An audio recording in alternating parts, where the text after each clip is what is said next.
بسم اللہ الرحمن الرحیم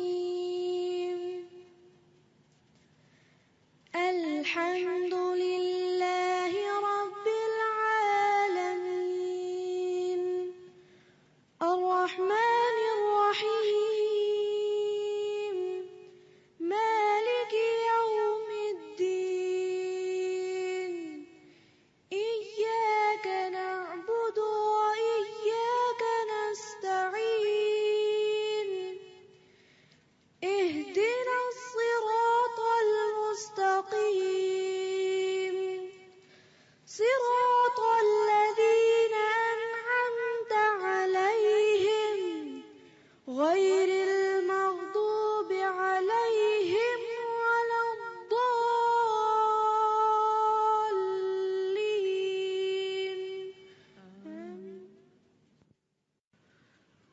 نحمده ونصلي على رسوله الكريم اما بعد فاعوذ بالله من الشيطان الرجيم بسم الله الرحمن الرحيم رب اشرح لي صدري ويسر لي امري واحلل عقدة من لساني يفقهوا قولي. اللہ تعالیٰ کا لاکھ لاکھ شکر ہے جس نے ہمیں انسان بنایا. وہ چاہتا تو ہمیں کچھ بھی بنا سکتا تھا. ہم کسی جوہر میں کیچڑ کا کیڑا ہو سکتے تھے. ہم زمین کے کسی حصے میں رینگتے ہوئے ایک سانپ ہو سکتے تھے. کوئی بجو یا بچھو ہو سکتے تھے. لیکن اس نے ہمیں انسان بنایا. وہ چاہتا تو ہمیں کسی جنگلی جانور کی شکل میں پیدا کر دیتا اور ہم اس کا کچھ بھی نہ بگاڑ سکتے. لیکن یہ سراسر اس کا احسان ہے کہ اس نے ہمیں اشرف المخلوقات تمام انسانوں میں عزت دے کر عقل اور سمجھ دے کر اس دنیا میں بھیجا. ارشاد باری تعالی ہے وَلَقَدْ كَرَّمْنَا بَنِي آدم، اور یقیناً ہم نے بنی آدم کو عزت بخشی ہے. اللہ نے ہم سب کو عزت بخشی انسان بنا کر. پھر اس سے آگے اس کا بہت بڑا احسان کہ اس نے ہمیں مسلمان پیدا کیا، اپنی پہچان دی، خود ہمیں ہماری پہچان دی. وہ چاہتا تو ہمیں کسی عیسائی کے گھر میں پیدا کر دیتا، کسی ہندو کے گھر میں پیدا کر دیتا. پھر ہم کہاں ہوتے؟ کیا آج یہاں؟ نہیں، کہیں اور ہم کچھ بھی نہ کر سکتے. اس کا احسان اور اس پر اس کا لاکھ بار شکر، ان گنت بار شکر کہ اس نے ہمیں مسلمان گھرانے میں پیدا کیا. نبی اکرم صلی اللہ علیہ وسلم کی امت میں سے بنایا. اللہ تعالیٰ قرآن پاک میں اسے بھی ایک احسان قرار دیتے ہیں. لقد من اللہ علی المؤمنین اذ بعث فیہم رسولا من انفسہم، یقیناً اللہ نے ایمان والوں پر احسان کیا جب ایک رسول انہی میں سے بھیجا. مسلمان ہونے کے بعد یہ ایک بہت بڑے اعزاز کی بات ہے کہ ہم نبی اکرم صلی اللہ علیہ وسلم کی امت میں سے ہیں. اس پر اس کا جتنا بھی شکر ادا کیا جائے اتنا ہی کم ہے. پھر اس کے بعد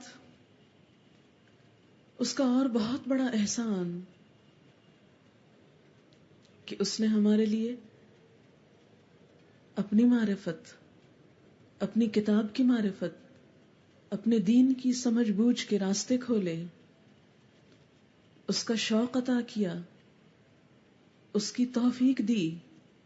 آج کے اس دور میں جب انسانوں کو اپنی طرف کھینچنے والی بہت ساری چیزیں موجود ہیں،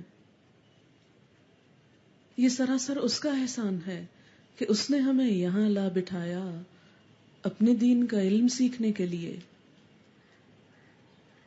ورنہ ہم کچھ بھی اور کر سکتے تھے. بہت سے لوگ بہت سے کاموں میں مشغول ہیں، لیکن اس نے ہمیں چن لیا اور ہمارے حصے میں یہ کام دیا.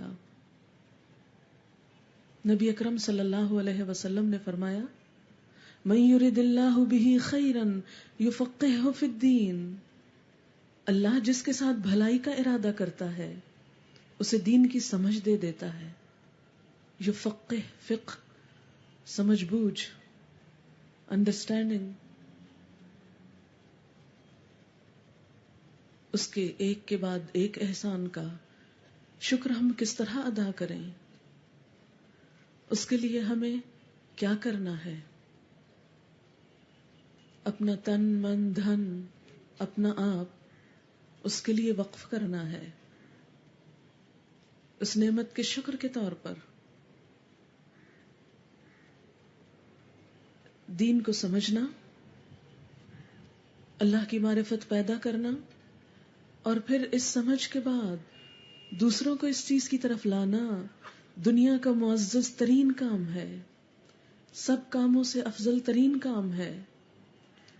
اس کے لیے اللہ نے اپنے چنے ہوئے بندے انبیاء علیہم السلام بھیجے، اور جب انبیاء کی آمد کا سلسلہ ختم ہو گیا تو اس کے بعد یہ ذمہ داری اس نے امت پہ ڈالی. اور ہر دور میں ایسا ہوتا رہا کہ امت کے اندر ایسے افراد آتے رہے، مرد بھی اور خواتین بھی، کہ جن کی وجہ سے لوگوں کو روشنیاں نصیب ہوتی رہیں، زندگی کے اندھیروں میں اپنی منزلیں ملتی رہیں. اس میدان میں جہاں بڑے بڑے مرد حضرات ملتے ہیں، وہاں ہمیں نبوت کے گھرانے کے اندر ہی خواتین بھی ملتی ہیں.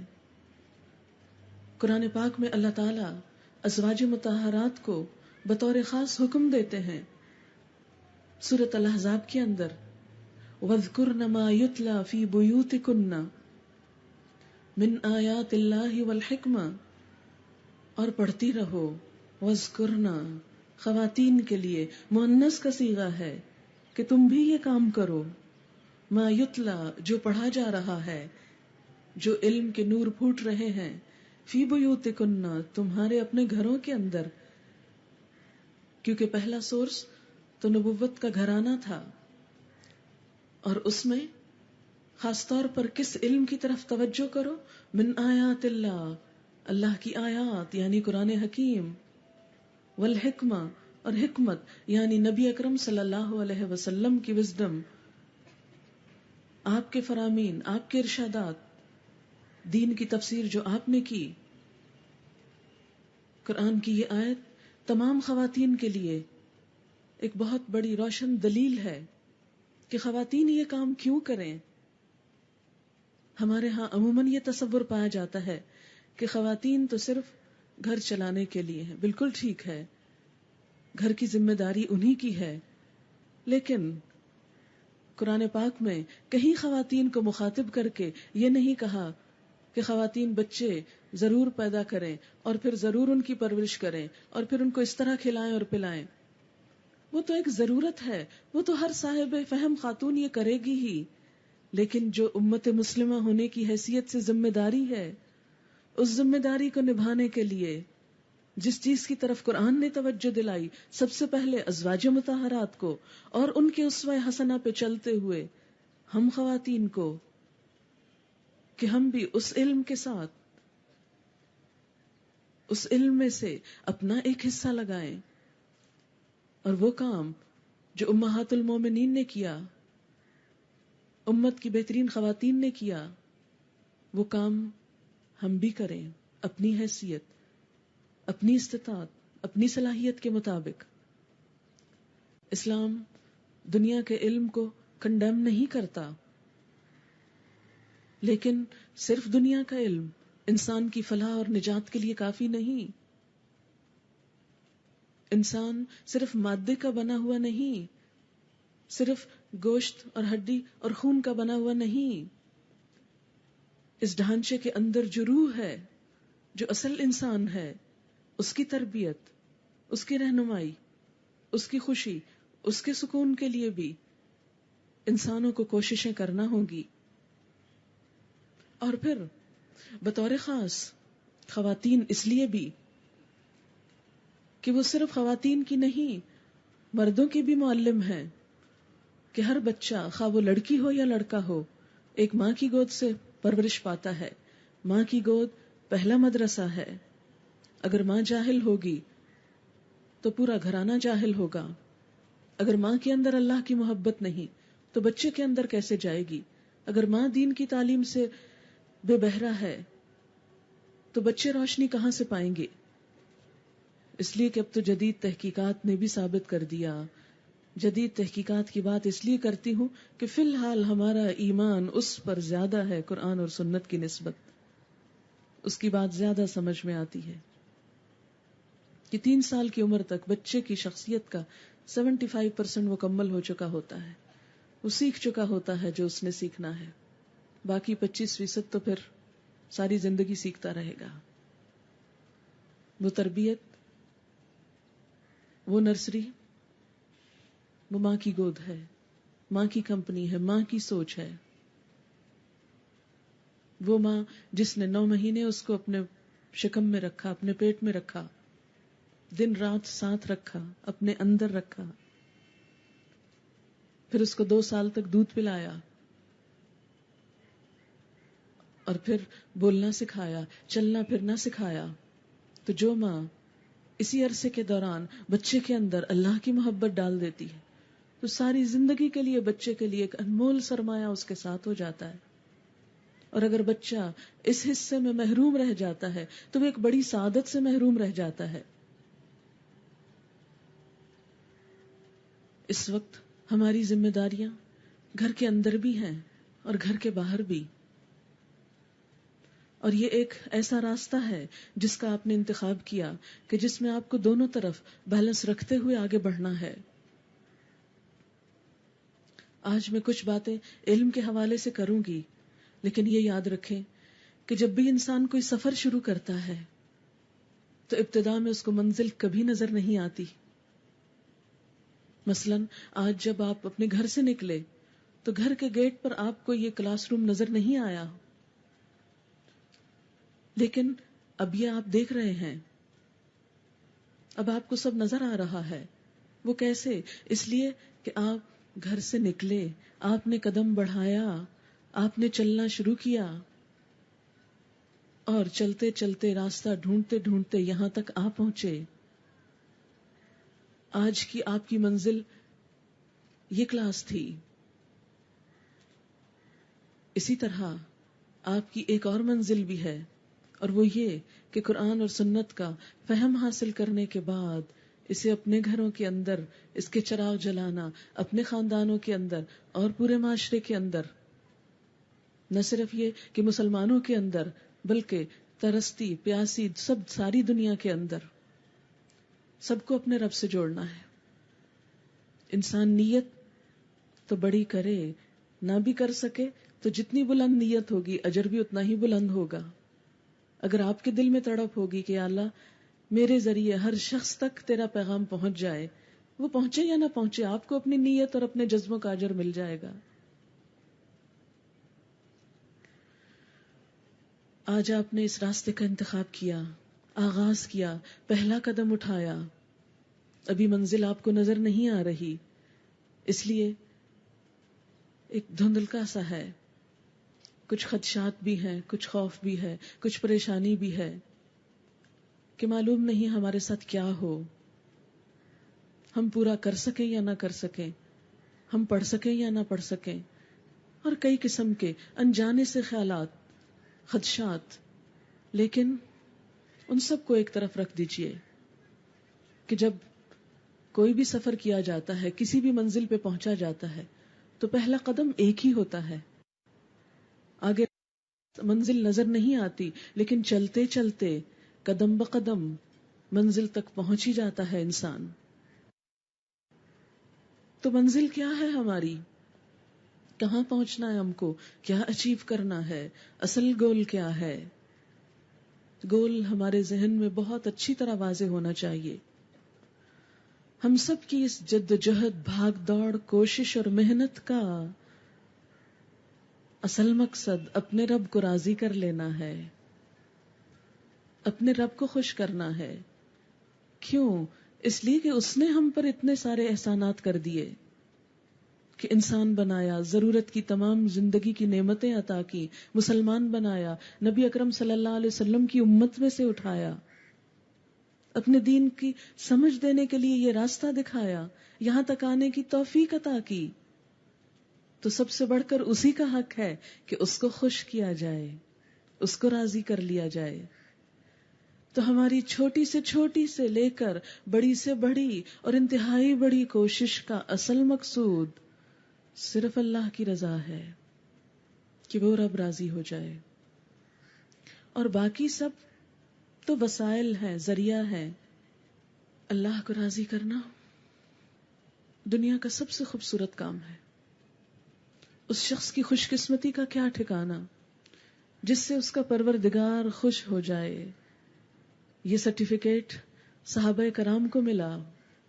قرآن میں 2 دفعہ کہا گیا رضی اللہ عنہم ورضوا عنہ، اللہ ان سے راضی ہو گیا. اعلان ہے قرآن میں. کن سے؟ جنہوں نے محمد رسول اللہ صلی اللہ علیہ وسلم کی پکار پہ لبیک کہا، آپ پر ایمان لائے. یہ تعلیم جسے آج ہم سیکھنا شروع کریں گے، اس تعلیم کو سیکھا اور پوری دنیا میں پھیل گئے. انہی کی کوششوں کے عوض آج ہم یہاں بیٹھے ہیں. رضی اللہ عنہم، اللہ ان سے راضی ہو گیا. اور جواب میں انہیں کیا ملا؟ ورضوا عنہ، وہ اللہ سے راضی ہو گئے. جب وہ ہم سے راضی تو جواب میں ہمیں کیا ملے گا یہ سب کچھ کر کے؟ یعنی اگر ہم نے اپنے رب کو راضی کیا تو اللہ ہم سے راضی ہو جائے گا. اگر اللہ راضی ہو گیا تو نتیجہ کیا ہوگا؟ ہمارا دل اطمینان اور خوشی اور سکون اور بے قرار راحت سے بھر جائے گا. وہ کیفیات جو اللہ کی کتاب کو حقیقی معنوں میں سمجھ کر، پڑھ کر، سیکھ کر دل کی کیفیات بدلتی ہیں، جو خوشی انسان کو نصیب ہوتی ہے وہ دنیا کی کسی اور چیز میں نہیں، کسی بھی اور چیز میں. اور اس کیفیت کا آپ خود مشاہدہ کریں گے. وہ خلا جو سب کچھ ہوتے ہوئے ہم سب کی زندگی میں ہے، کہ سب کچھ تو ہے، بچے بھی ہے، شوہر بھی ہے، گھر بھی ہے، کھانے پینے کو بھی سب کچھ ہے، لیکن پھر بھی کچھ کمی ہے، کہیں کچھ کمی ہے. وہ کمی یہی ہے کہ ہم دنیا میں آئے، ہم نے سب کچھ لیا، لیکن اپنے رب ہی کا حق ادا نہ کیا. تو یہ ایک چھوٹی سی کوشش، ایک چھوٹا سا اٹھا ہوا قدم کس ڈائریکشن پہ اٹھنا ہے؟ اللہ کی رضا کے لیے. اور جب انسان کے دل میں اللہ کی محبت پیدا ہوتی ہے، اس کو راضی کرنے کا جذبہ پیدا ہوتا ہے، تو پھر بڑی سے بڑی قربانی بہت چھوٹی لگتی ہے، بہت چھوٹی، کچھ بھی نہیں. اللہ تعالیٰ آپ کے تو اتنے احسانات، میں کیا کر رہی ہوں؟ میں تو کچھ بھی نہیں کر رہی، یہ تو کوئی چیز نہیں. لیکن جب انسان اللہ کو راضی نہیں کرتا، اس کے مقاصد کچھ اور ہوتے ہیں، کوئی بھی اور چیز پانا، تو پھر انسان چھوٹے چھوٹے کام کر کے احسان جتاتا رہتا ہے. اگر واقعی ہمارا مقصد اللہ کی رضا ہو گئی تو آپ دیکھیں گے نہ آپ کو بھوک پیاس ستائے گی، نہ آپ کو تھکاوٹ ہوگی، نہ آپ کو غم ہوگا، نہ فکر ہوگی. بس ایک ہی جنون ہوگا کہ وہ ذات راضی ہو جائے. شاید میری یہ باتیں آج آپ کو بہت بے معنی سی لگ رہی ہوں کہ یہ کیا بول رہی ہے، لیکن یہ سب کچھ میں اپنے تجربے سے بول رہی ہوں. جو کچھ مجھے ملا ہے میں چاہتی ہوں آپ میں سے ہر ایک کو مل جائے. اور وہ اسی راستے سے ملتا ہے. اس راستے پہ چلتے ہوئے کبھی پاؤں بھی زخمی ہو سکتے ہیں، کبھی گر بھی سکتا ہے انسان، کبھی زخمی بھی ہو سکتا، کچھ بھی ہو سکتا ہے. لیکن اگر دل میں ارادہ پکا ہے، ڈٹرمنیشن ہے، پختگی ہے، تو سب کچھ آسان ہو جائے گا، کیونکہ یہ اللہ کا وعدہ ہے. ان الذين قالوا ربنا الله ثم استقاموا تتنزل عليهم الملائكة الا تخافوا ولا تحزنوا وابشروا بالجنة التي كنتم توعدون نحن اولياؤكم في الحياة الدنيا وفي الآخرة ولكم فيها ما تشتهي انفسكم ولكم فيها ما تدعون نزلا من غفور رحيم. یقیناً وہ لوگ جنہوں نے کہا ربنا اللہ، اللہ ہمارا رب ہے، ثم استقاموا، پھر اس پہ قائم ہو گئے، جم گئے، پکے ہو گئے، تو پھر کیا ہوتا ہے جواب میں ان کے ساتھ؟ تتنزل علیہم الملائکہ، ان پہ فرشتے اترتے ہیں. جی یہ قرآن کہتا ہے، فرشتے ان پہ اترتے ہیں. یہ صرف انبیاء اور پیغمبروں کی بات نہیں، یہ عام انسانوں کی بات ہے. ان الذین قالوا ربنا اللہ، یہ ان لوگوں کی بات ہے جنہوں نے کہا اللہ ہمارا رب ہے. یہ ان کی بات ہے جنہوں نے کہا کہ اللہ ہی کی ذات ہمارے لیے سب کچھ ہے، بس اسی کو راضی کرنے نکلے ہیں. ثم استقاموا، پھر واپس نہیں پلٹ گئے، پھر ہمت نہیں ہار گئے، جم گئے. پھر اللہ کی مدد آئے گی. تتنزل علیہم الملائکہ، اور وہ آ کر آپ کو تسلیاں دیں گے. اللہ تخافوا، مت خوف کرو، مت ڈرو. ولا تحزنوا، مت غم کرو، کسی آنے والی مشکل کا خوف نہ کرو اور کسی جانے والی چیز کا غم نہ کرو. کیونکہ جب آپ آئیں گے اور دن کے 5-6 گھنٹے یہاں گزاریں گے تو بہت کچھ چھوٹے گا آپ سے، بہت سی چیزیں چھوٹ جائیں گی. لیکن اگر آپ کمپیئر کریں گے تو انشاءاللہ وہ چھوٹے گا جو آپ کے لیے زیادہ ضروری نہیں تھا، اور وہ ملے گا جو زیادہ ضروری تھا. وہ چھوٹے گا جس کے بغیر گزارا ہو سکتا تھا، وہ ملے گا جس کے بغیر گزارا ہو نہیں سکتا، کام چل نہیں سکتا. غیر ضروری چیزیں چھوٹ جائیں گی اور ضروری چیزیں زندگی کا حصہ بن جائیں گی. اللہ تخافوا ولا تحزنوا، مت خوف کھاؤ، نہیں ڈرو، قدم آگے بڑھاؤ، ہمت کرو اور غم بھی نہ کرو. وابشروا، اور خوشخبری، گڈ نیوز، کیا؟ بالجنہ، جنت کی. یہ وہ کام ہے جس کا صلہ جنت ہے. نبی صلی اللہ علیہ وسلم نے فرمایا من سلک طریقا یلتمس فیہ علما سہل اللہ لہ طریقا الی الجنہ. جو کوئی ایسے رستے پر چلا، من سلک طریقا یلتمس فیہ علما، جس میں وہ علم کو تلاش کرتا ہے، تو جواب میں اللہ تعالیٰ اس کو کیا دیتے ہیں؟ سہل اللہ، آسان کر دیتے ہیں اللہ تعالیٰ، لہو، اس کے لیے، طریقا الی الجنہ، جنت کی طرف جانے کا راستہ. ابشروا بالجنہ، جنت کی خوشخبری پاؤ. کیا ہے وہ جنت؟ ارضها السماوات والارض، جس کی وسعت آسمان و زمین کے برابر ہے. یہ دنیا کے چھوٹے چھوٹے گھروں پہ ہم ریچھ گئے، انہی کو اپنی منزل اور مقصد بنا لیا، انہی کو سبھی کچھ سمجھ لیا. نہیں، ہماری منزلیں یہ نہیں. ہمیں اس پہ مطمئن ہو کے نہیں بیٹھ جانا. ہماری منزلیں تو بہت بلند ہیں، بہت اوپر ہیں. وہ عالیشان جنت جہاں صرف 1 گز جگہ دنیا اور دنیا کے اندر جو حسن ہے اس سب سے زیادہ خوبصورت ہے. گھر ضروری ہے دنیا میں، لیکن ناگزیر نہیں. بس وہ ضرورت ہے، منزل نہیں. ضرورت، وہ دل لگانے کی جگہ نہیں. صرف اسی کی خدمت اور اسی کے سب کچھ کے لیے اپنے آپ کو وقف نہیں کر دینا.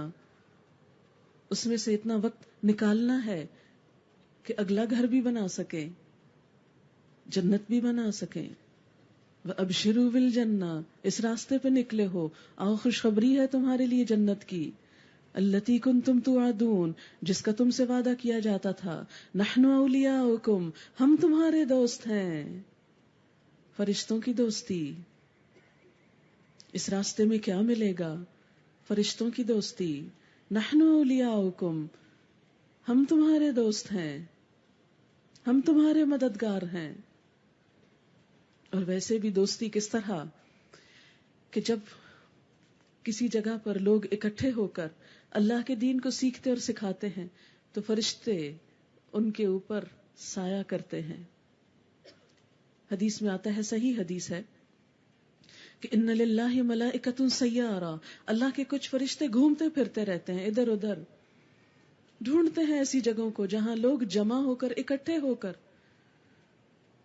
مل بیٹھ کر اللہ کو یاد کریں. ایک تو ہوتا ہے نا اپنے گھر میں آپ نے کتاب اٹھائی اور بیٹھ کے ریڈنگ کر رہے ہیں اور بس، نہیں، اکٹھے ہو کر. یجتمعون فی بیت من بیوت اللہ، اللہ کے گھروں میں سے کسی گھر میں جمع ہو کر، اکٹھے ہو کر. یتلون کتاب اللہ، اللہ کی کتاب پڑھتے ہیں. وَيَتَدَارَسُونَهُ بَيْنَهُمْ، اور اس کو آپس میں سیکھتے سکھاتے ہیں. إِلَّا وَنَزَلَتْ عَلَيْهِمُ الْمَلَائِكَةُ، ان پر فرشتے اترتے ہیں. إِلَّا وَنَزَلَتْ عَلَيْهِمُ الرَّحْمَةُ، رحمت اترتی ہے. وَحَفَّتْهُمُ الْمَلَائِكَةُ، ملائکہ ان کو گھیرے میں لے لیتے ہیں، ڈھانپ لیتے ہیں. نحن اولیاؤکم فی الحیات الدنیا، کیوں غم کرتے ہو، ہم تمہارے دوست بنیں گے دنیا کی زندگی میں، تم کو کمپنی دیں گے، اپنے پروں کے سائے تلے رکھیں گے، جب گھروں سے نکلو گے اپنے پر بچھائیں گے. نبی اکرم صلی اللہ علیہ وسلم نے فرمایا کہ جب ایک طالب علم علم کے لیے اپنے گھر سے نکلتا ہے تو فرشتے راستے میں اس کے لیے اپنے پر بچھاتے ہیں. VIP treatment. ریڈ کارپٹس پہ لوگ چل کے کتنا بگڑتے ہیں، اکڑتے ہیں، پتہ نہیں کیا چیز سمجھتے ہیں اپنے آپ کو. فرشتوں کے پروں کے مقابلے میں ریڈ کارپٹس کیا ہیں؟ کچھ بھی تو نہیں، نتھنگ.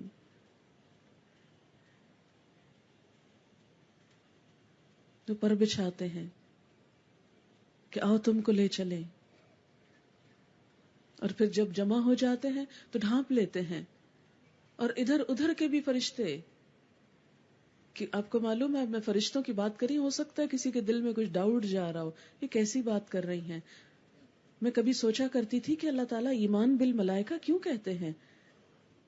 فرشتوں پر ایمان ہمارے ایمان کا حصہ ہے. اللہ پر ایمان، رسولوں پر ایمان، کتابوں پر ایمان، اور فرشتوں پر ایمان، فرشتوں کی اسی دوستی پر ایمان کہ ایسا ہوتا ہے. اگرچہ ہم کو نظر نہیں آتے، دکھتے نہیں، لیکن وہ غیر محسوس قوتیں ہمارے ساتھ ہوتی ہیں، پروٹیکٹ کرتی ہیں، حفاظت کرتی ہیں، آسانیاں پیدا کرتی ہیں، سکون کا سامان پیدا کرتی ہیں. ڈھانپ لیتے ہیں اپنے پروں تلے. ایک تو اس ٹینٹ نے آپ کو ڈھانپا ہوا ہے، اور اس ایمان کے مطابق اللہ کی رحمت نے بھی ڈھانپا ہوا ہے، اور کئی گھنٹے تک وہ ڈھانپے رکھتی ہے وہ رحمت. حتیٰ کہ ادھر ادھر کے فرشتے ایک دوسرے کو بلا کے سب اکٹھے ہو جاتے ہیں، اور وہ ایک کے اوپر ایک کے اوپر، یعنی پورا آسمان دنیا تک وہ جگہ اس رحمت سے بھر جاتی ہے.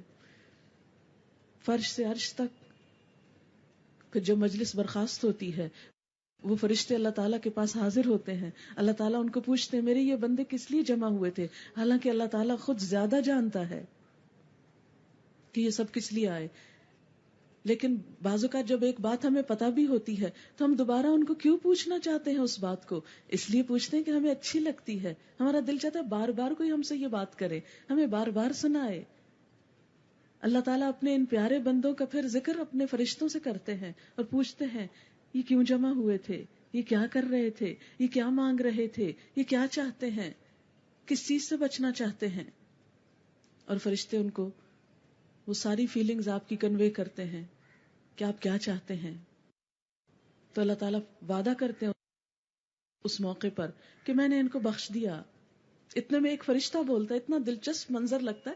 ایک فرشتہ بولتا ہے یا اللہ ان میں فلاں ایک شخص تو بس ایسے ہی آ کے بیٹھ گیا تھا، وہ اس مقصد کے لیے نہیں آیا تھا، بس ایسے ہی آ کے بیٹھ گیا تھا. فرمایا یہ وہ لوگ ہیں جن کے ساتھ ایسے ہی آ کے بیٹھنے والے بھی محروم نہیں ہوتے، وہ بھی اس رحمت میں سے حصہ پاتے ہیں. لا یشقى بها جلیسہم، ان کے ساتھی بھی بدبخت نہیں ہوتے. ایسی مجلس میں تو راہ چلتے ایسے ہی آ کے بیٹھ جانے والے بھی فائدہ اٹھاتے ہیں. جاؤ ان کے ساتھ میں نے اس کو بھی بخش دیا. وَأَبْشِرُوا بِالْجَنَّةِ الَّتِي كُنْتُمْ تُوعَدُونَ نَحْنُ أَوْلِيَاؤُكُمْ فِي الْحَيَاةِ الدُّنْيَا وَفِي الْآخِرَةِ، ہم دنیا میں بھی دوست اور آخرت میں بھی دوست. آخرت کا دن جب اپنے چھوڑ جائیں گے، اپنی ماں سے، اپنے باپ سے، سب سے. یوم یفر المرء من اخیہ وامہ وابیہ وصاحبتہ وبنیہ لکل امرئ منہم یومئذ شأن یغنیہ. ہر انسان کے اوپر ایسی مصیبت ہوگی جو اسے ہر دوسرے سے بے نیاز کر دے گی. اس موقع پر جب اپنا بھائی، اپنا بیٹا، اپنی ماں، اپنا باپ، اپنی بیوی، سب قریب ترین رشتے سب چھوڑ جائیں گے، اس وقت وہ ساتھ آئیں گے. نحن اولیاؤکم، ہم ہیں دوست تمہارے، غم نہ کرو یہ ساتھ چھوڑ گئے. فی الحیات الدنیا، دنیا میں بھی، وفی الآخرہ، آخرت میں بھی. وَلَكُمْ فِيهَا مَا تَشْتَهِي أَنفُسُكُمْ، اور تمہارے لیے اس جنت میں وہ کچھ ہے جس کی تم خواہش کرو گے. دنیا میں ہم کتنی بھی کوشش کر لیں ہماری ہر خواہش پوری ہو ہی نہیں سکتی. اور اگر آپ کہیں نہیں فلاں ایک شخص کو میں جانتی ہوں جس کی ہر خواہش پوری ہوتی ہے، تو پھر بھی موت جیسی چیز پہ کوئی قابو نہیں پا سکا. سب کچھ ہوتے ہوئے ہمیں بیچ میں سے اٹھا لیا جائے گا اور سب کچھ یہیں رہ جائے گا. وَلَكُمْ فِيهَا مَا تَشْتَهِي أَنفُسُكُمْ، اس جنت میں تم کو وہ ملے گا جس کی تمہارے نفس خواہش کریں گے، جس کی تمنا تم وہاں کرو گے، ہر چیز. وَلَكُمْ فِيهَا مَا تَدَّعُونَ، اور تمہیں وہ سب مل جائے گا جو تم طلب کرو گے. جب آپ نے اللہ کو راضی کرنے کا عزم کیا تو اللہ کی طرف سے کیا ملے گا؟ نزلا من غفور الرحیم، غفور الرحیم کی طرف سے میزبانی، مہمانی. وہ آپ کا میزبان بنے گا اور آپ اس کے مہمان ہوں گے. ان المتقین فی جنات و نہر فی مقعد صدق عند ملیک مقتدر. متقی لوگ باغات اور نہروں میں ہوں گے، عظیم الشان جنتوں میں ہوں گے. فی مقعد صدق، سچائی کی مجلس میں، سچائی کی بیٹھک، سچی مجلس جہاں کوئی کسی کو دھوکہ نہ دے گا، جس کی ہر خوشی پائیدار ہوگی، جس میں بیٹھ کر انسان تھکے گا نہیں، اکتائے گا نہیں. کون سی مجلس؟ کس کی مجلس؟ عند ملیک مقتدر، صاحب اقتدار بادشاہ کی مجلس وہ نصیب ہوگی، کیونکہ اس کے شوق میں جو آئے ہیں، اس سے بات چیت کرنے جو آئے ہیں، اس کے کلام کو پڑھنے جو آئے ہیں. یہ منزل، یہ راستہ، یہ دنیا کی ہر چیز سے مختلف، بہترین، خوبصورت راستہ، خوبصورت منزل، خوبصورت انجام، ہم سے کچھ بہت تھوڑی قربانی کا تقاضا کرتا ہے. بہت تھوڑی اس لیے کہتی ہوں کہ بس 1 سال ہی کی تو بات ہے. سال میں 12 مہینے ہوتے ہیں، ہر مہینے میں 4 یا 5 ہفتے ہوتے ہیں، ہر ہفتے میں 6 دن ہوتے ہیں. 7واں تو چھٹی کا نا، اس لیے 6 کاؤنٹ کر رہی ہوں. اور ہر روز چند گھنٹے، کوئی بہت بڑی قربانی نہیں. انشاءاللہ پھر روٹین کی لائف شروع ہو جائے گی. لیکن 1 سال کے بعد جو کچھ آپ پائیں گے، جہاں پہنچیں گے، جو دل کی کیفیت ہوگی، اور جو ساتھ اعمال نامے کی بھی انشاءاللہ. دائیں جانب کے فرشتوں کو ذرا زیادہ کام کرنا پڑے گا، جو ابھی تک آرام کر رہے تھے بہت سارے. کیونکہ یا قرآن سننا ہے، یا سمجھنا ہے، یا یاد کرنا، یا اسی پہ سوچتے رہنا. اچھا وہ جو پڑھا تھا اس کا مطلب کیا تھا. کچن میں کھڑے ہیں، سوچیں وہیں پہنچی ہوئی ہیں. واشنگ کر رہے ہیں، وہیں پر ہیں. ٹریول کر رہے ہیں، وہیں پر ہیں. کیونکہ قرآن دل پر اترا ہے. علی قلبک، اور جو چیز دل پہ آ جائے وہ پھر سوتے جاگتے اٹھتے بیٹھتے ہر جگہ ساتھ رہتی. پھر آپ کو شعوری کوشش بھی نہیں کرنی پڑتی. کچھ چیزیں تو ریکال کرنی پڑتی ہیں, کوشش سے یاد کرنی پڑتی, یہ پھر یاد بھی نہیں کرنی پڑتی اس طرح, چونکہ دل پہ آ گئی نا, دل پہ لانے کی ضرورت ہے. جب دل پہ آ گئی تو بس پھر خود بخود آٹومیٹک سسٹم جاری ہو گیا. پھر خوابوں میں بھی یہی ہے, اٹھتے ہوئے بھی پہلا خیال اسی کا, کبھی کوئی آیت ٹپک رہی ہے زبان پہ, کوئی دل پہ, کوئی دماغ پہ. اور اللہ کے ساتھ ایک ایسا رشتہ جڑ جاتا ہے کہ جس کو انسان ہر جگہ بیٹھ کے انجوائے کرتا ہے. کوئی گالیوں کی بوچھاڑ بھی کر رہا ہو تو انسان اندر سے مسکرا رہا ہوتا ہے کہ میرا رب تو دیکھ رہا ہے. اس کے وعدوں کا یقین آنے لگتا ہے. چند باتیں علم کے بارے میں. ہمارا یہ پروگرام علم کی یعنی دین کے علم کی ترویج, نشر و اشاعت, تعلیم اور اسے ہر شخص تک پھیلانے کا پروگرام ہے. یعنی آپ یہاں کیوں آئے ہیں, مقصد اور گول تو اللہ کی رضا حاصل کرنا ہے, لیکن کس طریقے سے؟ علم کے ذریعے سے, علم کے سیکھنے اور سکھانے سے. علم کیا ہے؟ جاننا, اللہ کے بارے میں جاننا, اس کائنات کے بارے میں جاننا, اپنی ذات کے بارے میں جاننا, اپنے یہاں اس دنیا میں آنے کا مقصد جاننا, یہاں سے واپسی کے بعد کیا ہونا ہے اس کے بارے میں جاننا. اپنے اس سارے سفر, یعنی یہ ایک سفر ہے جس کا ہم آغاز کر چکے ہیں اپنی پیدائش کے ساتھ. اپنے اس پورے سفر کی معرفت اور پلاننگ کہ اس سارے وقت میں ہمیں کس کس مرحلے سے گزرنا ہے اور کیا کچھ کرنا ہے, اور آخری منزل ہماری کیسی ہوگی, کہاں ہوگی. ہم تیاری نہ بھی کریں تو سفر تو شروع ہو چکا. لَتَرْكَبُنَّ طَبَقًا عَنْ طَبَقٍ, تم ایک درجے سے دوسرے درجے کی طرف چلتے چلے جاؤ گے.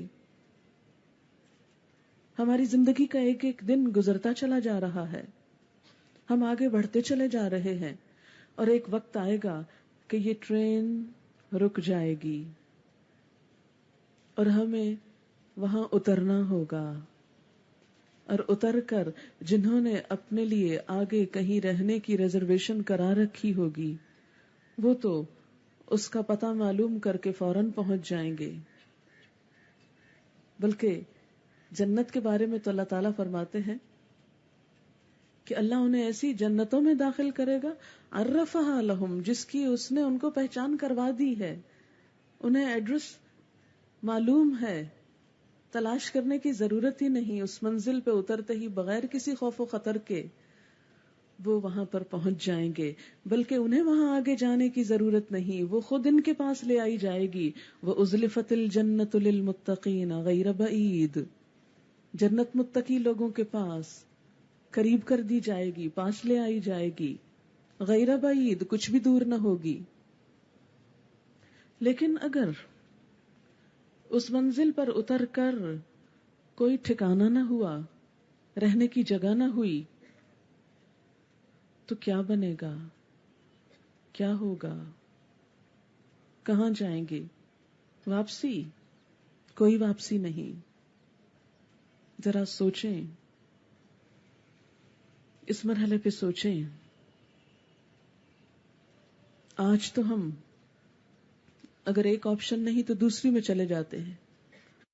مثلاً آپ بازار گئے ہیں, کچھ خریدنا چاہتے ہیں, آپ ایک دکان میں گئے, آپ کو اچھی نہیں لگی چیز, آپ وہاں سے نکل آئے, آپ دوسری میں چلے گئے, وہاں سے پسند نہیں آئی, تیسری میں چلے گئے. لیکن آخرت, وہاں اگر ہمیں اپنا گھر پسند نہ آیا, کوئی آپشن نہیں, کوئی دوسری جگہ نہیں, کوئی واپسی نہیں, پھر وہیں رہنا ہوگا. جو بھی اپنے لیے تیار کر کے گئے ہوں گے اسی میں جانا ہوگا. تو ہمارا یہ پروگرام اپنے لیے بھی اور باقی سب کے لیے جو یہاں نہیں, ان سب کے لیے بھی یہی پروگرام ہے کہ جو ہماری اصل منزل ہے اس کا پتہ معلوم کر کے وہاں پر اپنے لیے گھر تیار کرنا ہے، اور وہ اسی وقت ہو سکتا ہے جب ہم اپنی ان ذمہ داریوں کو پورا کریں، بحیثیت انسان، بحیثیت مسلمان، بحیثیت امت مسلمہ کے ایک فرد کے۔ عمل میں سب سے پہلا درجہ علم کا آتا ہے۔ اپنی ذمہ داریوں کو انسان نبھا نہیں سکتا جب تک ذمہ داریوں کا پتہ ہی نہ ہو۔ آپ بہت اچھے انسان ہو سکتے ہیں، لیکن اگر آپ کو پتہ ہی نہیں کہ اللہ تعالیٰ کیا چاہتے ہیں تو آپ وہ کام کیسے کر سکتے ہیں جس کے بارے میں معلوم ہی نہ ہو کہ مجھے یہ کچھ کرنا ہے اور کر کے ساتھ لے جانا ہے۔ اگر کوئی طالب علم کلاس میں حاضر ہی نہ ہو تو کیا گھر بیٹھے اسے معلوم ہو سکتا ہے کہ آج کا ہوم ورک کیا ہے؟ نہیں۔ اگلے دن جب وہ کلاس میں آتا ہے تو کیا ٹیچر اس کا یہ ایکسکیوز قبول کر لیں گے کہ کل تم نہیں آئے تھے، آج تم بے شک ٹیسٹ نہ دو، میں تمہیں پھر بھی پاس کر دوں گی، کیونکہ تمہیں تو پتہ ہی نہیں تھا؟ ایسا کبھی نہیں ہوا۔ اگر آپ نے ہوم ورک نہیں کیا تو آپ کامیاب نہیں ہو سکتے۔ اگر امتحان کے لیے تیاری نہیں ہے تو امتحان میں کامیاب کیسے ہوں گے؟ بالکل اسی طرح ہمیں دنیا میں کچھ ہوم ورک ملا ہے جو ہمیں یہی کرنا ہے، جس کے بارے میں آخرت میں پوچھ گچھ ہوگی۔ کیا ہم یہ کہہ کر وہاں چھوٹ سکیں گے کہ اللہ تعالیٰ ہمیں تو پتا ہی نہیں تھا کہ کیا ہوم ورک تھا، ہمیں تو اس کا کچھ علم ہی نہ تھا؟ کیوں نہ تھا؟ أَلَمْ نَجْعَلْ لَهُ عَيْنَيْنِ وَلِسَانًا وَشَفَتَيْنِ وَهَدَيْنَاهُ النَّجْدَيْنِ فَلَاقْتَحَمَ الْعَقَبَةَ۔ کیا ہم نے اسے دو آنکھیں نہ دے رکھی تھی اور ایک زبان نہ دی تھی اور دو ہونٹ نہ دیے تھے؟ اس کو ہم نے دو راستے نہ دکھائے تھے؟ پھر بھی وہ دشوار گزار گھاٹی پر نہ چڑھا، اس نے دشوار گزار گھاٹی عبور نہ کی، اس نے خود کو مشقت میں نہ ڈالا۔ اللہ تعالیٰ نے تو اچھائی اور برائی کا راستہ بتا دیا، لیکن اگر ہم نہ جانیں، ہم معلوم نہ کریں، ہم اس کے لیے کوئی کوشش نہ کریں، جیسا کہ فرمایا گیا فَلَاقْتَحَمَ الْعَقَبَةَ، اس نے دشوار گزار گھاٹی کو عبور نہ کرنا چاہا، اس سے گزرنا نہ چاہا کہ بہت مشکل ہے، کون سویرے سویرے اٹھے، کون اتنے پیسے خرچ کر کے وہاں تک پہنچے، کون سارا دن بیٹھا رہے کہ ٹانگیں جڑ جائیں۔ فَلَاقْتَحَمَ الْعَقَبَةَ، اس نے گھاٹی کو عبور نہ کرنا چاہا، تھوڑی تکلیف اور مشقت نہ اٹھائی۔ اگر ہم کوشش نہیں کریں گے تو منزل تک کیسے پہنچیں گے؟ اگر ہم واقعی چاہتے ہیں کہ اللہ تعالیٰ کو راضی کریں، اپنی منزل تک پہنچ جائیں، تو اس کے لیے ہمیں کام کرنا ہوگا، اور وہ کام کیا ہے؟ علم حاصل کرنا۔ اسی لیے ہم سب یہاں جمع ہوئے ہیں کہ جانیں، معلوم کریں، پتہ پائیں کسی بھی چیز کو حاصل کرنے کا، اپنی منزل کو جاننے کا۔ مثلا اگر آپ کو ایک سوئی بھی خریدنا ہے اور آپ کو نہیں معلوم کہ وہ کہاں سے ملتی ہے، تو آپ ہو سکتا ہے سارا دن تلاش کرتے رہیں، سڑکوں، بازاروں، گلیوں میں گھومتے رہیں، لیکن کسی سے بھی یہ نہ پوچھیں کہ یہ تو میری خودداری کے خلاف ہے کہ کسی سے یہ پوچھوں کہ سوئی کہاں سے ملتی ہے۔ سوئی بھی جبھی ملے گی جب آپ کو یہ معلوم ہوگا کہ سوئی ملنے کی جگہ کہاں ہے، اور یہ معلوم کرنے کے لیے آپ کو کسی جاننے والے کی ضرورت ہوگی۔ اگر سوئی علم کے بغیر حاصل نہیں کی جا سکتی تو آخرت کی بلند منزل، اللہ کی رضا جانے بغیر کیسے مل سکتی ہے؟ اسی طرح کسی بھی ذمہ داری کو نبھانے کے لیے، خواہ بحیثیت مسلمان کے، بحیثیت ماں کے، بحیثیت بیٹی کے، بیوی کے، بحیثیت کسی انسان کے، کچھ بھی ہو، اس کو نبھانے کے لیے، اپنی ذمہ داری ادا کرنے کے لیے علم کا ہونا ضروری ہے۔ قرآن پاک میں اللہ تعالیٰ فرماتے ہیں قُلْ هَلْ يَسْتَوِي الَّذِينَ يَعْلَمُونَ وَالَّذِينَ لَا يَعْلَمُونَ، آپ پوچھئے کیا برابر ہو سکتے ہیں وہ لوگ جو علم رکھتے ہیں اور وہ جو علم نہیں رکھتے؟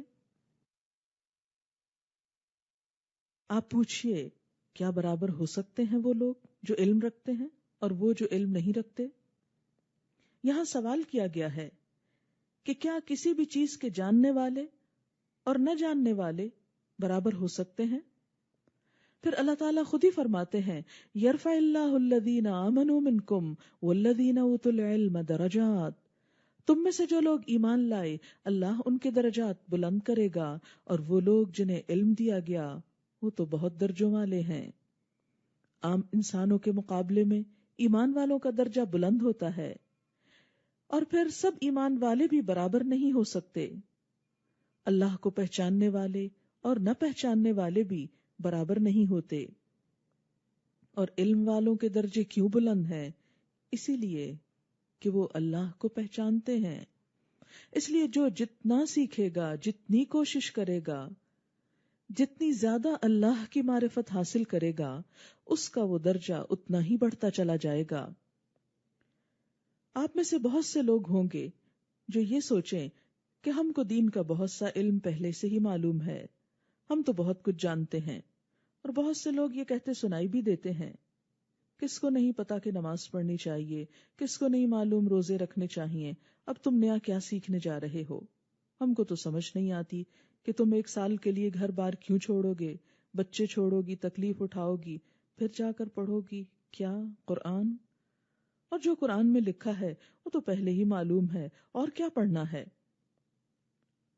ایسے لوگوں کو کیا بتایا جائے گا کہ آپ کیا کرنے چلے ہیں؟ یہی نہ کہ والذین اوتوا العلم درجات، کہ علم والوں کے درجے مختلف ہوتے ہیں، ایک عام سطح کا جاننا ہے اور ایک گہرائی میں جا کر جاننا ہے، ایک ظاہری طور پر جاننا ہے اور ایک علم الیقین کی حد تک جاننا ہے۔ جب انسان ایک خاص عرصے کے لیے دن رات اپنے اس کام میں لگاتا ہے تو وہ علم الیقین کے درجے کو جا پہنچتا ہے، جس کے بعد عمل آسان ہو جاتا ہے۔ نبی اکرم صلی اللہ علیہ وسلم نے بھی فرمایا 2 لوگ کبھی سیر نہیں ہوتے، ایک علم سیکھنے والا اور دوسرا مال کا چاہنے والا۔ جو مال کے بندے ہوتے ہیں وہ مال کی خاطر ہر طرح کی کوشش کرتے چلے جاتے ہیں اور ہر وقت گنتے رہتے ہیں کہ اب اتنا ہو گیا، اب اتنا ہو گیا، لیکن کبھی بھی وہ یہ نہیں کہتے کہ اب بہت ہو گیا، اب کافی ہے۔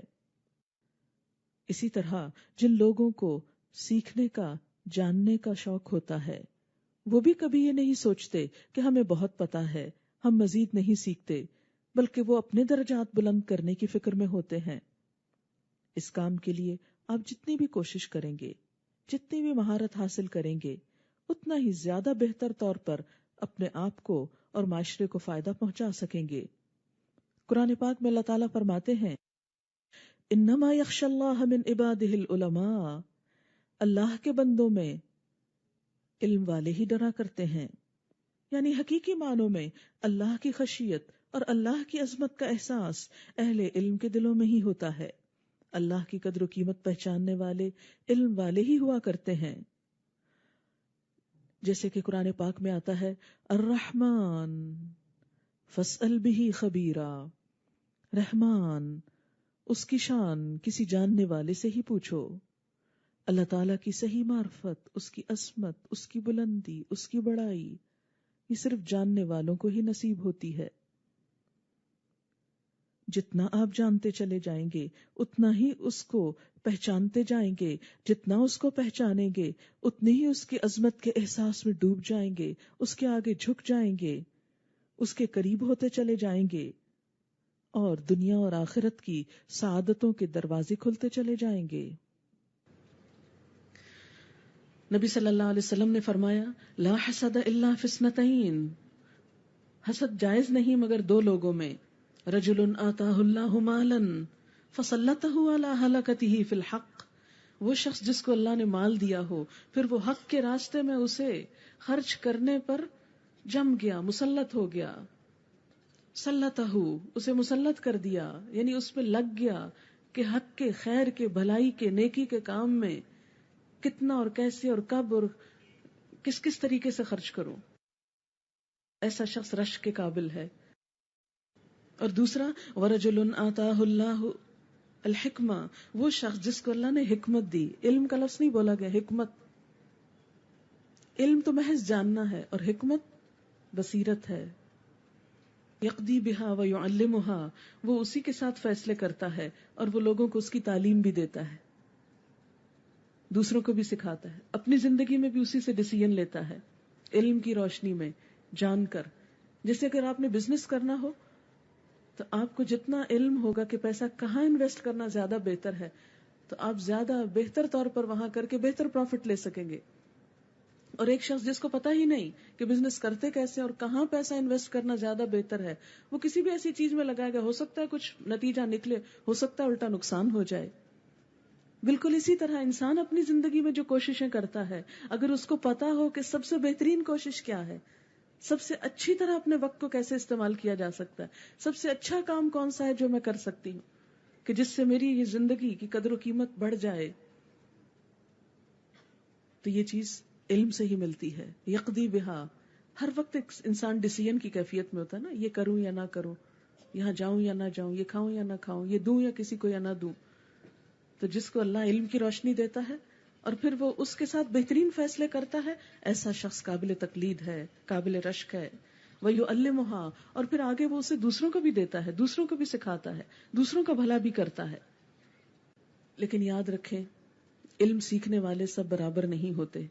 نبی صلی اللہ علیہ وسلم نے ایک خوبصورت مثال کے ذریعے لوگوں کو دو بڑے حصوں میں تقسیم کر دیا. کچھ لوگ ایسے ہوتے ہیں کہ جو زرخیز زمین کی طرح ہیں، کہ جن کو علم نصیب ہوتا ہے تو وہ اس کو اپنے اندر جذب کر لیتے ہیں، اپنی ذات کو بھی فائدہ پہنچاتے ہیں، اور پھر اس زمین پر ہرا بھرا کھیت اگاتا ہے جو دوسروں کا دل بھی خوش کر دیتا ہے. اور اگر وہ جذب نہ بھی پوری طرح کر سکے، کیونکہ بعض اوقات عمر کا تقاضا ایسا ہوتا ہے کہ انسان سب کچھ یاد نہیں کر پاتا یا سب کچھ اندر سمجھ میں نہیں آتا، تو فرمایا پانی کو روک لیتی ہے زمین، پھر جانور اور انسان اور ہر چیز اس سے پانی پی کر سیراب ہو جاتی. تو کچھ لوگ ایسے ہوتے ہیں جن کے اپنے اندر تو اتنا نہیں جاتا، لیکن وہ لوگوں کے لیے پانی کو روک کر ان کے لیے فائدے کا سامان پیدا کرتے ہیں. اور دوسری کیٹیگری کون ہے کہ چٹیل پتھر کی طرح پانی جتنا پڑتا جائے جس پر وہ بہتا ہی چلا جاتا ہے. تھوڑی دیر کے لیے پتھر گیلا ہوتا ہے، پھر ذرا ہوا چلتی ہے تو پتھر خشک ہو جاتا ہے اور کچھ بھی باقی نہیں بچتا. آج ہم سب کو فیصلہ کرنا ہے کہ مجھے اس علم کو پا کر کہاں کھڑے ہونا ہے، کون سی زمین بننا ہے، پتھر چٹیل یا زرخیز شاداب، کہ جس سے خود بھی فائدہ اٹھایا جائے اور دوسرے انسانوں کے لیے بھی خوشی کا سامان بن جایا جائے. آپ سب اپنی اپنی نیت کو کھنگالیں گے، پرکھیں گے، اپنے اندر طلب پیدا کریں گے، دعا مانگیں گے کہ اللہ ہمیں پہلی قسم کے انسان بنا، کہ جن کے اپنے اندر بھی جذب ہو جائے اور جو دوسروں کے لیے بھی بے شمار بھلا کرنے والے بن جائیں. کیونکہ دوسروں کا بھلا کرنا اپنی بھلائی کے دروازے کھولتا ہے. یاد رکھیے، دوسروں کا بھلا کرنا اپنے لیے، کر بھلا ہو بھلا. نبی صلی اللہ علیہ وسلم نے حضرت علی رضی اللہ تعالیٰ عنہ کو فرمایا تھا، فَوَاللَّهِ لَأَن يَهْدِيَ اللَّهُ بِكَ رَجُلًا وَاحِدًا خَيْرٌ لَكَ مِنْ حُمُرِ النَّعَمِ. خدا کی قسم، اگر اللہ تیرے ذریعے کسی ایک آدمی کو بھی ہدایت دے دے تو یہ تیرے لیے سرخ اونٹوں سے بہتر ہے، بہت بڑے مال سے بہتر ہے. صرف ایک شخص آپ سے فائدہ اٹھا جائے دنیا کی بڑی بڑی دولت سے زیادہ اچھا ہے. اور نہ صرف یہ کہ اس زندگی میں بلکہ مرنے کے بعد بھی. نبی صلی اللہ علیہ وسلم نے فرمایا، اذا مات ابن آدم انقطع عمله الا من ثلاث، صدقة جاریہ او علم ينتفع به او ولد صالح يدعو له. کہ آدمی جب فوت ہو جاتا ہے تو اس کا اپنا عمل ختم ہو جاتا ہے. یعنی آج ہم کتاب جب کھولیں گے تو مرنے کے بعد یہ ہماری کتاب تو بند ہو جائے گی، یہ نہیں کھلے گی. میرے والد جس قرآن پہ ساری زندگی پڑھتے تھے تو ان کے فوت ہونے کے بعد وہ قرآن میں اٹھا لائی کہ میں اسے بند نہیں ہونے دوں گی، میں اسے کھولا کروں گی. لیکن باوجود کوشش کے اس کو نہیں کھول پاتی، اپنی ہی کتاب کھولتی ہوں، کیونکہ عادت ہوتی ہے نا اپنی کتاب، اپنی تفسیر، اپنے قرآن سے پڑھنے کی. رات بھی میں اس کو دیکھ رہی تھی، کتابیں میں اٹھا رہی تھی تو میرے دل پہ ایک ہوک سی اٹھی، اور مجھے خیال آتا ہے کہ جب ہم خود نہیں ہوں گے تو ہماری کتابیں بھی ایسے ہی بند ہو جائیں گی، کیونکہ ہر ایک اپنی کتاب کھولتا ہے نا. تو چاہے کتنی بھی محبت ہو، چاہت ہو، تو کوئی ہمارے حصے کی کتاب نہیں کھولے گا. یہ الگ بات ہے کہ ہم نے اپنے دل کو تسلی دی ہوئی ہے کہ فوت ہونے کے بعد کسی اور سے قرآن پڑھوا لیتے ہیں، وہ تو ہمارا اپنا ایک خیال ہے نا. لیکن 3 چیزیں مرنے کے بعد بھی فائدہ دیں گی، اور وہ کیا ہے؟ صدقۃ جاریہ، ایسی جگہ پیسہ لگانا کہ جس کا ثواب مرنے کے بعد بھی پروفٹ آپ کو ڈیلی پہنچتا رہے. روزانہ منافع، مختلف بینکوں والے منافع آفر کرتے ہیں نا، طرح طرح کے نئے نئے اشتہار اور نئے نئے سلوگنز اور نئی نئی چیزوں سے لوگوں کو اٹریکٹ کرتے ہیں. اسی طرح وہ لوگ جو آخرت انویسٹمنٹ بینک ان لمیٹڈ میں اپنا پیسہ جمع کراتے ہیں، ان لمیٹڈ، دنیا کے ہر بینک کے آگے لمیٹڈ ہوتا ہے نا، یہ ان لمیٹڈ ہے آخرت انویسٹمنٹ بینک. تو جو اس میں جمع کرا دیتے ہیں وہ بڑھتا چلا جاتا ہے، اور جب انسان فوت ہو جاتا ہے تو قبر میں روز پروفٹ پہنچتا رہتا ہے. آج اتنے لوگوں نے فائدہ اٹھایا، آج آپ کا پروفٹ اتنا، آج اتنوں نے فائدہ اٹھایا، آج اتنا، آج اتنا، ڈیلی کیلکولیٹڈ. لیکن سب کے پاس مال نہیں ہوتا. بہت سے لوگ تمنا بھی کرتے لیکن ہوتا نہیں کہ کچھ دے سکیں. کیا وہ محروم رہ جائیں؟ اللہ نے ان کے لیے علم کا دروازہ کھول دیا کہ علم تو سیکھ سکتے ہو نا، اس راہ میں تو کوشش کر سکتے، یہ تو سیکھ اور سکھا سکتے. اس انویسٹمنٹ کی طرف آ جاؤ. جو فوت ہو جاؤ گے، جتنے لوگ تمہارے ذریعے پڑھ جائیں گے، جتنے سیکھ جائیں گے، آپ نہیں جانتے ہوں گے، لیکن ہر روز جتنے لوگ آپ کے سکھائے سے قرآن کھولیں گے، آپ کے لیے نیکیوں کا اتنا ہی پروفٹ کا نمبر بڑھتا چلا جائے گا. قبر میں روز کا روز منافع پہنچتا چلا جائے گا. آخرت تک، قیامت تک یہ منافع پہنچتا ہے. آخری شخص بھی جس کو آپ کے ذریعے ہدایت پہنچی، جس کو آپ کے ذریعے کوئی علم کی بات پہنچی، یعنی مثلاً آپ نے ایک کو سکھایا، آپ فوت ہو گئے، وہ آگے سکھا رہا ہے، وہ فوت ہو گیا، اس کے شاگرد سکھا رہے ہیں، وہ فوت ہو گیا، لیکن آپ کو سب کا حصہ مل رہا ہے کیونکہ آپ سبب بنے تھے نا اس پوری لائن کا. تو علم ينتفع به، جس سے لوگ فائدہ اٹھائیں گے، جس علم سے، وہ آپ کے اکاؤنٹ میں مسلسل گرو کرے گا. اور تیسری چیز ولد صالح، نیک اولاد جو بعد میں ماں باپ کے لیے دعائیں کرتی ہے. جب تک اولاد زندہ ہے اس وقت تک ماں باپ کو فائدہ پہنچتا رہتا ہے. تو آج آپ وہ بزنس کرنے چلے ہیں علم کا. ان تینوں میں آپ دیکھیں کہ سب سے زیادہ بہتر بزنس علم والا ہے، جو آپ کر سکتے ہیں. مال والا اللہ نے بعض لوگوں کو توفیق دی، وہ بھی کریں گے، یہ بھی کریں گے، پھر یہ تو اللہ کی دین ہے نا. ہم اللہ سے ناراض تو نہیں ہو سکتے. وہ جس کو جو دے اور پھر دے کے توفیق بھی دے. بات توفیق کی بھی ہے کیونکہ بہت سو کے پاس بہت ہوتا ہے، توفیق نہیں ہوتی نیکی کے کام میں خرچ کرنے کے لیے.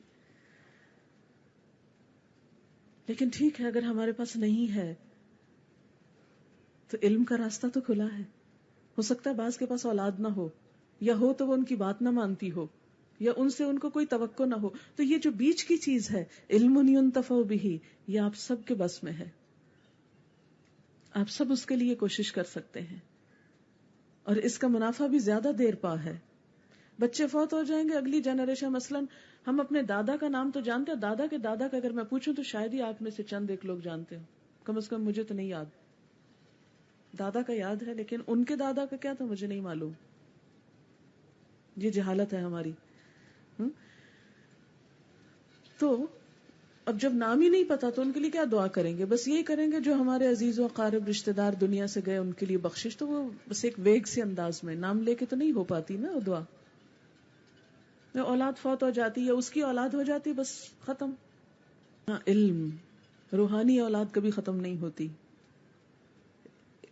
علم جو آپ نے سکھایا وہ آگے پہنچا، وہ آگے پہنچا، وہ آگے پہنچا، جب تک وہ پہنچتا رہے گا منافع پہنچتا رہے گا. اسی لیے یہ کام دنیا کا اہم ترین مختلف ترین کام ہے جس کے ذریعے انسان سب سے زیادہ فائدہ حاصل کر سکتا ہے. نبی اکرم صلی اللہ علیہ وسلم نے فرمایا الدنیا ملعونۃ ملعون ما فیها الا ذکر اللہ تعالی وما والاہ وعالما او متعلما. آپ صلی اللہ علیہ وسلم نے فرمایا دنیا ملعون ہے. ملعون یعنی جس پہ لعنت کی گئی. لعنت کا مطلب یہاں کیا ہے کہ اس سے کوئی خیر نہیں، بھلائی نہیں. اور دنیا کی ہر چیز بھی ایسی ہی ہے، بے ثبات ہے نا. کسی چیز پہ آپ ڈیپینڈ نہیں ریلائی نہیں کر سکتے، اعتماد نہیں کر سکتے سوائے 3 چیزوں کے: اللہ کا ذکر اور جو اس سے متعلق چیزیں ہوں، یعنی جس چیز سے اللہ کی یاد آپ کو آتی ہو. دوسری چیز عالم، علم سکھانے والا. اور تیسری چیز طالب علم، علم سیکھنے والا. یہ 3 چیزیں دنیا کی سب سے بہترین چیزیں ہیں. یہ میں نہیں کہہ رہی، یہ دعویٰ میرا نہیں ہے، نبی اکرم صلی اللہ علیہ وسلم نے بتایا ہے. تو اب آپ دیکھیں کہ اگر ان میں سے ہم یا سیکھنے والے بن جائیں یا سکھانے والے، اور ذکر تو ہر وقت جاری رہے گا، یا سیکھنے والے یا سکھانے والے، 2 میں سے ایک.